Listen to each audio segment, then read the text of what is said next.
ایک دوسری حدیث میں حضور صلی اللہ علیہ وسلم نے استغفار کے 3 فائدے بتائے ہیں۔ بہت ہی عظیم اور بہت ہی بڑے فائدے ہیں استغفار کے، لیکن ایک حدیث میں حضور صلی اللہ علیہ وسلم نے اس کے 3 بڑے فائدے بتائے ہیں،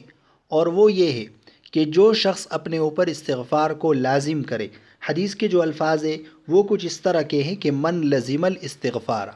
جس نے استغفار کو اپنے اوپر لازم کیا۔ لازم کرنے کا مطلب یہ ہے کہ اس کی کوئی تعداد نہیں، 5000 مرتبہ یا 10,000 مرتبہ نہیں، بلکہ اپنے اوپر لازم کیا، یعنی جب بھی اس کو موقع ملتا ہے وہ استغفار پڑھتا ہے، استغفار کی کثرت کرتا ہے۔ جب بھی اس کو موقع ملا، اٹھتے بیٹھتے ہر وقت وہ استغفار کا اہتمام کرے، تو ایسے شخص کے لیے حضور صلی اللہ علیہ وسلم نے 3 فائدے بتائے ہیں کہ استغفار کے 3 فائدے ہیں ایسے شخص کے لیے جو استغفار کو اپنے اوپر لازم کرے۔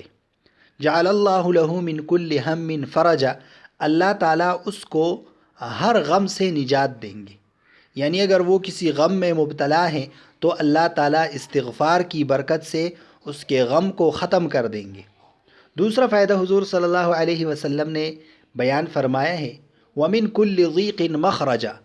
اور ہر تنگی سے اس کے لیے نجات کا راستہ نکال دیں گے، یعنی کسی ایسی جگہ میں وہ گرفتار ہے، کسی مصیبت میں، کسی بڑے معاملے میں اگر وہ پھنسا ہوا ہے اور اس کے لیے کوئی راستہ نہیں ہے، تو یہ شخص اگر استغفار کا اہتمام کرے گا، استغفار کو اپنے اوپر لازم کرے گا، تو اللہ تعالیٰ اس کے لیے اس مصیبت سے راستہ نکال دیں گے۔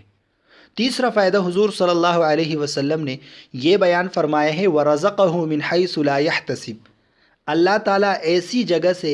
اس شخص کو رزق دیں گے کہ اس کا وہم و گمان بھی نہیں ہوگا،